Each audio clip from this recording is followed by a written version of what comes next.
என்னோட கிச்சனில் பார்த்தீங்கன்னா, பாத்திரம் கழுவுறதுக்காக யூஸ் பண்ணுற நாரெல்லாம் இப்படி தான் சைடில் ஃபஸ்ட்டுலாம் போட்டு வச்சுருந்தேன்.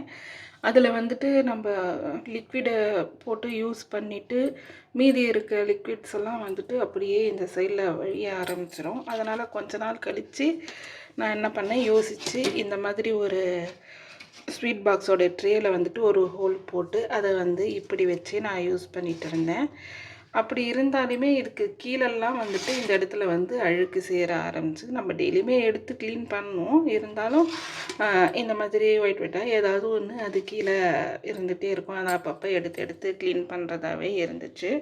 ஸோ இதுக்கு என்ன சொல்யூஷன் அப்படின்னு சொல்லிட்டு யோசிச்சு தான் மீஷோவில் வந்துட்டு நான் தேடிகிட்டே இருந்தேன். இதுக்கு ஏதாவது கிடைக்குமா அப்படின்னு சொல்லிட்டு.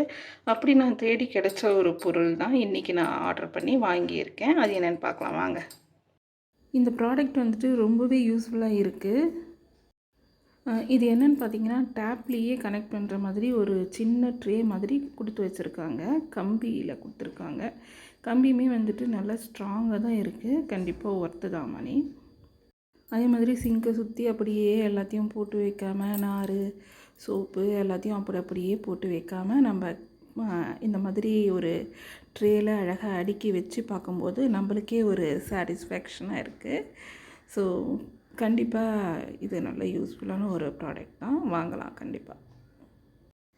ஃபஸ்ட்டு இதோட குவாலிட்டி வந்து எப்படி இருக்குமோ, இது ரொம்ப தகடு மாதிரி இருந்துச்சுன்னா, கம்பியெல்லாம் துருப்பிடிக்கிற மாதிரி இருந்துச்சுன்னா எப்படி இருக்கும் யோசித்து தான் ஆர்டர் பண்ணேன். பட்டு ப்ராடக்ட் வந்து கையில் வந்த பிறகு ரொம்பவே சாட்டிஸ்ஃபேக்ஷனாக இருக்குது. கம்பி எல்லாமே ரொம்ப ஸ்ட்ராங்காக இருக்குது. ஆனால் என்ன ஒன்று, ப்ராடக்டை கையில் வாங்கிட்டு அதை குழாயில் ஃபிக்ஸ் பண்ணுறதுக்கு தான் கொஞ்சம் கன்ஃப்யூஸ் ஆகிடுச்சு. அது என்னென்னா, ப்ராடக்ட் வந்து கையில் வந்த அந்த ஆர்வத்தில் வந்துட்டு அதை எப்படி ஃபிக்ஸ் பண்ணுறது அப்படிங்கிற அந்த கேட்டலாக் வந்து பார்க்குறதுக்கு மிஸ் பண்ணிவிட்டு இது என்ன சும்மா குழாயில் ஃபிக்ஸ் பண்ணுறது தானே அப்படின்னு சொல்லிட்டு இந்த ஸ்க்ரூ மாதிரி இருக்குது இல்லையா, இதை வந்து இந்த சைடில் போட்டு முதல்ல நாங்கள் ட்ரை பண்ணிகிட்டு இருந்தோம். இப்படி போட்டு அது வந்துட்டு இந்த சைடில் போட்டு ட்ரை பண்ணும்போது வந்துட்டு இந்த இடம் வந்து நல்லா அகலமாக இந்த இடத்துல இருக்குது. இது வந்து குறுகலாக இருக்குது. அதனால் அந்த இடத்துல கரெக்டாக எங்களுக்கு ஃபிக்ஸ் ஆகலை. என்னடா இது ஃபிக்ஸ் ஆகவே மாட்டேங்குது அப்படின்னு சொல்லிட்டு ரொம்பவே மனசுக்கு கஷ்டமாக இருந்தது. அப்படியே ஒரு 5-10 நிமிஷம் இருக்கும். நாங்களும் அப்படியும் இப்படியும் போட்டு ட்ரை பண்ணிக்கிட்டே இருந்தோம். அதுக்கப்புறமா தான் சரி கேட்டலாக் பார்க்கலாம் அப்படின்னு சொல்லிட்டு பார்த்த பிறகு தான் பார்த்தா, இந்த இடம் அகலமாக இருக்க அந்த சைடில் வந்துட்டு இதை ஃபிக்ஸ் பண்ணணும் அப்படின்னு போட்டு இருந்துச்சு.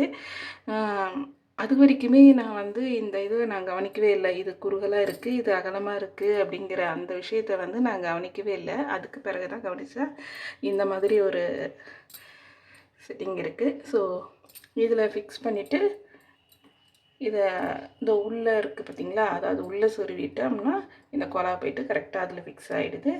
அதுக்கப்புறமா அப்படியே இதை ஸ்க்ரூ வச்சு மாட்டிட வேண்டியது தான். இதுவே இந்த குழாவோட சைஸ் வந்துட்டு நமக்கு இன்னும் சின்னதாக இருந்துச்சுன்னா, இந்த இருக்குது பார்த்திங்களா, இதோ கொடுத்து வச்சுருக்காங்க. இதையும் இது உள்ளே வந்து இப்படி வச்சிட்டோம்னா அது இன்னும் கொஞ்சம் அந்த ஸ்பேஸ் வந்து சின்னதாகிடும். சின்ன குழா வந்து கரெக்டாக ஃபிக்ஸ் ஆகிடும். ஸோ சூப்பராக தான் இருக்குது. கண்டிப்பாக எல்லாருக்குமே இது யூஸ்ஃபுல்லாக தான் இருக்கும். ஸோ இது கூடவே வந்துட்டு நான் இதையுமே ஆர்டர் பண்ணியிருந்தேன். இது எனக்கு ரொம்ப நாளாக இதையுமே வாங்கணும்னு சொல்லிட்டு ஆசை தான். இங்கே பாத்திரம் கழுவும் போதெல்லாம் நம்மளுக்கு இந்த தண்ணி வர்ற பார்த்தீங்களா எவ்வளோ அழகாக வருது, ஷவர் மாதிரி வருது இல்லையா. ஸோ இந்த தண்ணி வர்ற அழகாக பார்த்தாலே நம்மளுக்கு இன்னும் ஒரு 4 பாத்திரம் சேர்த்து தேய்க்கலாமா அப்படின்னு சொல்லிட்டு ஒரு ஆசையாக இருக்கும். இந்த தண்ணியில் விளையாடுறதுக்காகவே நம்ம சும்மா வந்து பாத்திரத்தை நல்லா அப்பப்போ கழுவி வச்சிடலாம். பாத்திரமும் நம்மளுக்கு சேராது பார்த்துக்கோங்க. அது ஒரு எக்ஸ்ட்ரா பெனிஃபிட் இருக்குது. நம்ம அடிக்கடி வந்து இந்த குழாவை திறந்து இந்த அழகை பார்த்து பாத்திரத்தை தேய்ச்சி வச்சிடலாம். ஸோ இதுக்கு முன்னாடி நான் யூஸ் பண்ணியிருக்கேன் இது. ஆனால் இது டைட் பண்ணுறதுக்கான இந்த நாப் கொடுத்து வச்சுருக்காங்க பார்த்தீங்களா, அது வந்துட்டு அதில் இல்லை. ஸோ இதில் வந்துட்டு இது கரெக்டாக இதில் ஃபிக்ஸ் பண்ணி இதை நல்லா டைட் பண்ணி வச்சுக்கலாம். அந்த கீ மாதிரி ஒன்று கொடுத்து வச்சுருக்காங்க. இதில் பார்த்திங்கன்னா நம்ம வாஷ் பேஷன்லாம் கழுவும் போது மக்கால் தண்ணி மொண்டு ஊற்றாமல் இதாலேயே நம்ம இப்படி ரொட்டேட் பண்ணி நம்ம இப்படி கழுவிக்கலாம். ஸோ ரெண்டுமே எனக்கு ரொம்ப பிடிச்சிருக்கு. இந்த வீடியோ உங்களுக்கு பிடிச்சிருந்ததுன்னா மறக்காமல் நம்ம சேனலை சப்ஸ்கிரைப் பண்ணிக்கோங்க. அப்படியே பக்கத்தில் இருக்க அந்த நோட்டிஃபிகேஷனை ஆன் பண்ணி வச்சுக்கோங்க. அப்போ தான் நம்ம வீடியோ உங்களுக்கு நோட்டிஃபிகேஷனில் கிடைக்கும்.